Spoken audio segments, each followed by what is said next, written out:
नमस्कार दोस्तों, कैसे हैं आप लोग। आई होप अच्छे होंगे। तो आज हम लोग इस वीडियो में बात करने वाले हैं जीडीएस यानी ग्रामीण डाक सेवक, जिसका रिक्रूटमेंट अभी निकला है। उसका जो वैकेंसी निकला है उसके बाद क्या है, जब रिजल्ट आएगा, रिजल्ट आने के बाद कौन कौन सा डॉक्यूमेंट्स आपसे मांगा जाएगा, कौन कौन सा डॉक्यूमेंट्स आपको अभी रेडी रखना चाहिए, चलिए उसके बारे में बात कर लेते हैं। ठीक है, पूरा डिटेल्स आपको बताएंगे, पूरा A to Z कौन कौन सा डॉक्यूमेंट्स मांगेगा। वीडियो में लास्ट तक बने रहिए। अगर कोई प्रॉब्लम आता है तो कमेंट करके पूछिएगा, अगर कोई कंफ्यूजन है। ठीक है, चैनल को सब्सक्राइब कर लीजिएगा। चलिए वीडियो स्टार्ट कर लेते हैं। देखिए अभी क्या है कि अभी फॉर्म फिलअप हो रहा है। फॉर्म फिलअप करने के बाद 15 से 20-25-30 दिन के अंदर, मतलब 1 महीना के अंदर विद इन जाता है एवरेज। क्योंकि अभी देखिए वैकेंसी ऑलरेडी लेट से आया, तो जल्दी जल्दी हो सकता है डिक्लेयर कर दे रिजल्ट। फिर भी 20 से 25 दिन हार्डली रखना है कि रिजल्ट डिक्लेयर करने में। रिजल्ट डिक्लेयर करेगा तो फिर आपको डॉक्यूमेंट वेरिफिकेशन के लिए जाना पड़ेगा। जैसे मान लो कि रिजल्ट डिक्लेयर करेगा, अभी अगस्त चल रहा है, अगस्त में तो फॉर्म फिलअप ही हो रहा है। वो मान लो कि सितंबर के 2nd या 1st वीक तक में आपका रिजल्ट आ गया। रिजल्ट आने के बाद क्या है कि आपको या तो SMS आ जाएगा या फिर मोबाइल में मैसेज आ जाएगा कि यू आर सेलेक्टेड वगैरह वगैरह। तो ऐसा मैसेज आ जाएगा। ठीक है, वो मैसेज के हिसाब से वहां पे लिखा रहेगा कि आपका डॉक्यूमेंट वेरिफिकेशन वेन्यू, लिखा रहेगा कि आपका डॉक्यूमेंट वेरिफिकेशन कौन जगह पे है। जब आप फॉर्म फिलअप करते हैं तो वहां पे चूज करने बोलता है कि आप डॉक्यूमेंट वेरिफिकेशन कहाँ कराना चाहते हैं। आप अपने होम डिवीजन में कराना चाहते हैं या अपने घर के पास। मान लो जहां से आप फॉर्म फिलअप किए, जैसे सपोज पटना की बात कर रहे हैं, मान लो कोई कैंडिडेट्स है जो कि पटना का ही है लेकिन पटना डिवीजन में वो फॉर्म फिलअप कर रहा है, तो पटना डिवीजन ही लोकल डिवीजन है, पटना डिवीजन को ही सिलेक्ट करेगा। मान लो कोई बिहार का लड़का है, मान लो पटना का है, लेकिन वो फॉर्म फिलअप कर रहा है वाराणसी से, तो अब वाराणसी तो डॉक्यूमेंट वेरिफिकेशन के लिए आना जाना में टाइम लगेगा। तो क्या करेगा, पटना ही लोकल जो डिवीजन है वहीं पे डॉक्यूमेंट वेरिफिकेशन के लिए सिलेक्ट कर लेगा। फर्स्ट डिवी जो है उसके लोकल डिवीजन में ही, मतलब लोकल डिवीजन में फर्स्ट डिवी होता है जहां पे आप चूज करते हैं कि हम यहाँ पे डॉक्यूमेंट वेरिफिकेशन कराना चाहते हैं। लेकिन सेकंड डिवी जो है 15 से 20 दिन, 15 दिन लग जाता है हार्डली सेकंड डिवी आते आते। फर्स्ट डिवी जब कराएंगे तो इसका मतलब ये नहीं कि आपका सिलेक्शन हो गया। फिर आपको वेट करना पड़ेगा 15 से 12-15 दिन तक वेट करना पड़ेगा। फिर से सेकंड डिवी के लिए आपको कॉल आएगा, मैसेज आएगा। कॉल नहीं आता है, मैसेज आ जाता है। ठीक है, कि यू आर सेलेक्टेड वगैरह वगैरह, आपका सेकंड डिवी यहाँ पे है। फिर आपका सेकंड डिवी जो है आपके होम डिवीजन में होता है जहां पे आपका सिलेक्शन हुआ है। ठीक है, तो अब बात है कि वहां जब डॉक्यूमेंट वेरिफिकेशन में जाएंगे तो कौन कौन सा डॉक्यूमेंट लेके जाना है। सबसे पहले तो आपको 3-4 पीस आपको passport size, latest passport size photo ले जाना है। उसके बाद देखिए यहाँ पे कुछ मेंशन्ड डॉक्यूमेंट्स बोला है, जो कि हम अपने मुंह से नहीं बोल रहे हैं। वैसे तो मुझे सब कुछ मालूम ही है, लेकिन फिर भी हम इसके हिसाब से चलते हैं। ठीक है, यहाँ पे बोल रहा है कि 2 sets of self attested documents, means जो भी अभी मेंशन डॉक्यूमेंट्स बोलेंगे उसका 2 कॉपी आपको लेके जाना है। पहले तो 4-5 फोटो लेके जाना है, वो तो आपको मैंडेटरी है, लेके जाना ही पड़ेगा। वहां पे देखिए सबसे पहले है मार्कशीट, क्योंकि सिलेक्शन एग्जाम बेसिस नहीं हुआ है, मार्क्स बेसिस हुआ है, तो इसीलिए 10th का मार्कशीट बहुत इंपॉर्टेंट हो जाता है। वही मार्कशीट के हिसाब से आपका सिलेक्शन हुआ है, क्योंकि उसी का नंबर आपने फॉर्म फिलअप करने वक्त फिलअप किया है। ठीक है, मेंशन किया है कि जितना नंबर आया। तो सबसे पहले आपको मार्कशीट लेके जाना पड़ेगा, मार्कशीट और उसका 2 कॉपी जेरॉक्स। उसके बाद देखिए आइडेंटिटी प्रूफ। आइडेंटिटी प्रूफ मतलब आजकल ऐसा क्या आइडेंटिटी प्रूफ, कंफ्यूजन होगा कि क्या होता है आइडेंटिटी प्रूफ। मतलब वोटर कार्ड, क्योंकि इसमें 18+ वाले को सिलेक्ट कर रहा है, तो सबका ऑलरेडी वोटर कार्ड बन गया होगा। तो वोटर कार्ड आपका आइडेंटिटी प्रूफ माना जाता है, या फिर आधार कार्ड मान लो। आधार कार्ड या वोटर कार्ड, कोई भी एक चीज लेके जाना है। ठीक है, जिसमें आपका नाम, एड्रेस वगैरह सब कुछ लिखा रहे। मतलब जब आप कहीं होटल वगैरह में चेक इन करते हैं तो वहाँ पे मांगते हैं ना आइडेंटिटी प्रूफ क्या है, तो आप पैन कार्ड दिखाते हैं, आधार कार्ड दिखाते हैं, ड्राइविंग लाइसेंस दिखाते हैं। तो यही सब चीज आपको लेके जाना पड़ेगा। उसके बाद देखिए कोई कैंडिडेट्स है जो कि कैटेगरी बेसिस पे सिलेक्शन लिया है। ठीक है, सबका अपना अपना कैटेगरी होता है, जैसे UR कैटेगरी अलग है, EWS अलग है, OBC, SC ST ये सब अलग कैटेगरी है। तो UR वाले को कोई भी सर्टिफिकेट देने की जरूरत नहीं है, कैटेगरी सर्टिफिकेट। लेकिन कोई EWS से सिलेक्ट हुआ है, कोई OBC के थ्रू सिलेक्ट हुआ है, कोई SC ST के थ्रू सिलेक्ट हुआ है, तो उन लोगों को कैटेगरी सर्टिफिकेट देना पड़ता है। बहुत ही इंपॉर्टेंट डॉक्यूमेंट्स है, आप इसको भूल नहीं सकते हैं। ठीक है, अगर ये डॉक्यूमेंट्स नहीं है मतलब आपका रिजेक्शन पक्का। वैसे तो सब डॉक्यूमेंट्स इंपॉर्टेंट है, लेकिन ये डॉक्यूमेंट्स काफी इंपॉर्टेंट है। दो डॉक्यूमेंट्स जो ऊपर का बोल रहे हैं, एक मार्कशीट, एक कास्ट सर्टिफिकेट, इसके बेसिस पे ही आपका सिलेक्शन हो रहा है।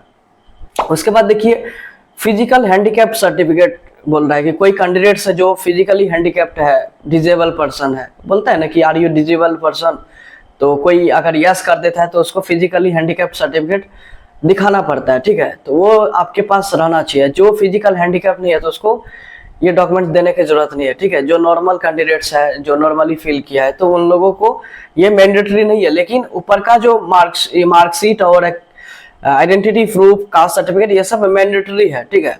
यूआर वाले को नहीं चाहिए कास्ट सर्टिफिकेट।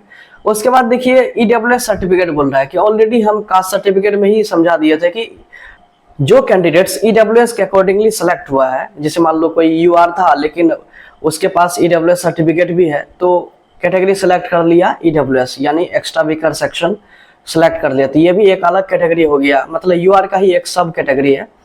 तो ये वाला ईडब्ल्यूएस सर्टिफिकेट आपको लेके जाना पड़ेगा। और ये ईडब्ल्यूएस सर्टिफिकेट क्या, कौन सा लेके जाना पड़ेगा, इसी फाइनेंशियल ईयर का, जैसे अभी चल रहा है कितना 2024-2025, ये नहीं कि 2022-23 का उठा के ले आए, क्योंकि ईडब्ल्यूएस सर्टिफिकेट हर साल बनाना पड़ता है, रिन्यू करना पड़ता है, रिवाइवल करना पड़ता है, ठीक है।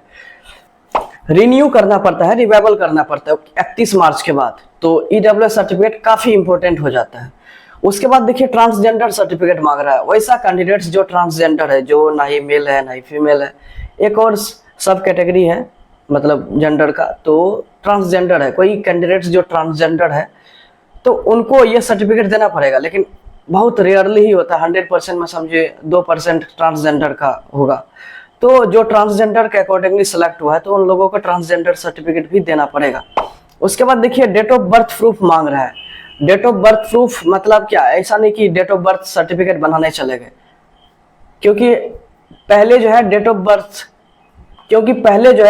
सर्टिफिकेट नहीं बनता था, ऐसे ही लोग एडमिशन वगैरह सब करवा लेता था। तो अभी क्या है कि डेट ऑफ बर्थ प्रूफ क्या है, आपका 10th सर्टिफिकेट, आपका 10th सर्टिफिकेट नहीं तो आपका 10th का एडमिट कार्ड, इनमें से कोई एगो डॉक्यूमेंट्स रहेगा तो चल जाएगा। आपको यही सजेस्ट करेंगे कि आप 10th का सर्टिफिकेट और एडमिट कार्ड दोनों लेके जाइएगा, ठीक है। तो वो एडमिट कार्ड आपका डेट ऑफ बर्थ प्रूफ में आपको यूज हो जाएगा, उसके बाद मार्कशीट में यूज हो जाएगा। उसके बाद देखिए सबसे इंपॉर्टेंट डॉक्यूमेंट्स जो कि सबको लेके जाना है, चाहे किसी भी कैटेगरी से हो, मेडिकल सर्टिफिकेट। हम लोग जब ज्वाइन किए तो उस समय मेडिकल सर्टिफिकेट नहीं लग रहा था फर्स्ट डिवी सेकंड डिवी में, लेकिन जब अटेस्टेशन फॉर्म दिया था उसमें बोला था मेडिकल सर्टिफिकेट किसी गेजेटेड डॉक्टर से लिखा के लाना है। तो इस बार क्या है कि पहले ही आपसे शुरुआत में ही मांगेगा ड्यूरिंग फर्स्ट डॉक्यूमेंट वेरिफिकेशन कि आपका मेडिकल सर्टिफिकेट कहाँ है, आपका मेडिकल सर्टिफिकेट कहाँ है। उसके लिए एक फॉर्मेट आता है मेडिकल फिटनेस सर्टिफिकेट बनाने के लिए, हम आपको टेलीग्राम पे प्रोवाइड कर देंगे, नहीं तो इसी के बगल में लगा देंगे, स्क्रीन लगा देंगे कि हाँ ये वाला मेडिकल फिटनेस सर्टिफिकेट, इस तरह का सर्टिफिकेट आपको बना के देना, मतलब किसी गेजेटेड डॉक्टर से, मतलब कोई भी आपके डिस्ट्रिक्ट में जो सदर अस्पताल होता है वहाँ पे जाइएगा, और वहाँ पे बड़ा बड़ा डॉक्टर बैठता है, जो मेन ऑथोरिटी होता है डॉक्टर का, ठीक है, उनसे साइन करवाना होता है। अधिकारी होता है, नॉट डॉक्टर, नॉर्मल डॉक्टर्स नहीं, अधिकारी होता है, ठीक है, तो उनसे साइन करवाना इसमें मांगता है। यहाँ पे देखिए लिखा हुआ है ऑब्लिक करके, government dispensaries, government primary health centre ETC, ठीक है, ये कंपलसरी आपको लेके जाना ही पड़ेगा, ठीक है। तो जैसे ही आपका सिलेक्शन होता है 102 दिन में आप बना सकते हैं, जिसका 100% लगता है कि हमारा सिलेक्शन हो ही जाएगा तो रिजल्ट आने से 1-2 दिन, 1 सप्ताह पहले भी बना सकता है, ठीक है। तो ऐसा कुछ नहीं है, कभी भी बना सकता है।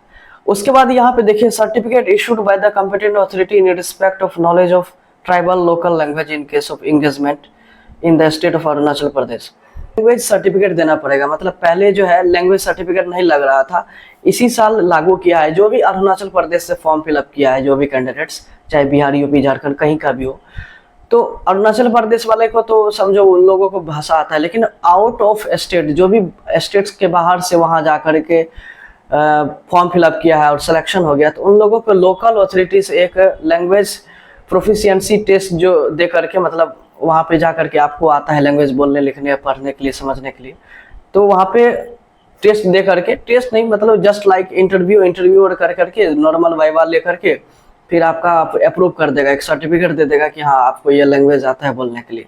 किसी को मान लो संस्कृत है तो संस्कृत बोलने आता है कि नहीं, किसी को भोजपुरी आता है, भोजपुरी बोलने आता है कि नहीं, जस्ट लाइक दैट कि वहाँ पे अरुणाचल प्रदेश में बहुत सारे ट्राइबल लैंग्वेज है, 23 ट्राइबल लैंग्वेज को यहाँ पे अरुणाचल प्रदेश का जो गवर्नमेंट है अप्रूव किया है, ठीक है। तो उसी 23 लैंग्वेज में आपको कोई एक लैंग्वेज होना चाहिए अकॉर्डिंग टू योर एरिया, आप किस एरिया में सेलेक्ट हुआ और उस एरिया का लैंग्वेज क्या है, वो वाला लैंग्वेज आपको टेस्ट करके फिर आपको ये वाला सर्टिफिकेट लेके जाना पड़ेगा डॉक्यूमेंट वेरिफिकेशन में, ठीक है। तो ये सब मैंडेटरी डॉक्यूमेंट्स है, आप इससे बच नहीं सकते हो। और क्या है कि जो आप फॉर्म फिलअप करने के बाद वेरीफाइंग अथॉरिटी सेलेक्ट किए हैं, मान लो शुरुआत में ही बता दिए वेरीफाइंग अथॉरिटी और इंगेजिंग अथॉरिटी अलग अलग होता है। वेरीफाइंग अथॉरिटी ऐसा नहीं कि आपका नौकरी फिक्स कर देगा, जो इंगेजिंग अथॉरिटी फिक्स करेगा वही आपका सही होगा, ठीक है। तो इसीलिए जो भी लिमिटेड टाइम दिया जाएगा डॉक्यूमेंट वेरिफिकेशन के लिए, उसी के अंडर जा करके आपको डॉक्यूमेंट वेरिफिकेशन कराएंगे। अगर आप नहीं जाते तो इसका मतलब डिपार्टमेंट सोचेंगे कि आप यू आर नॉट इंटरेस्टेड, तो फिर आपको क्या करेगा, रिजेक्ट कर देगा, ठीक है। तो इसीलिए 10 से 15 दिन, 10 दिन का टाइम रहता है डॉक्यूमेंट वेरिफिकेशन में और 5 दिन एक्स्ट्रा दिया जाता है, यानी 15 दिन का टाइम रहता है। उसके बाद आप ऑटोमेटिकली रिजेक्ट हो जाएंगे, ठीक है। तो आई थिंक ये वीडियो आपको बहुत कुछ हेल्प मिलेगा डॉक्यूमेंट वेरिफिकेशन में। और वीडियो अगर अच्छा लगा है तो कमेंट करके और चैनल को सब्सक्राइब कर लीजिए प्लीज़। एंड अब यूट्यूब पे लाइव नहीं आएंगे, सो हमारा इंस्टाग्राम का लिंक वीडियो डिस्क्रिप्शन में आपको मिलेगा, वहाँ पे जाके फॉलो कर लीजिए और जब जब आपको ज़रूरत पड़ेगा हम वहाँ पे लाइव आकर के आपको समझा देंगे, ठीक है। चलिए आज का वीडियो यहीं ख़त्म करते हैं। नमस्कार, जय हिंद।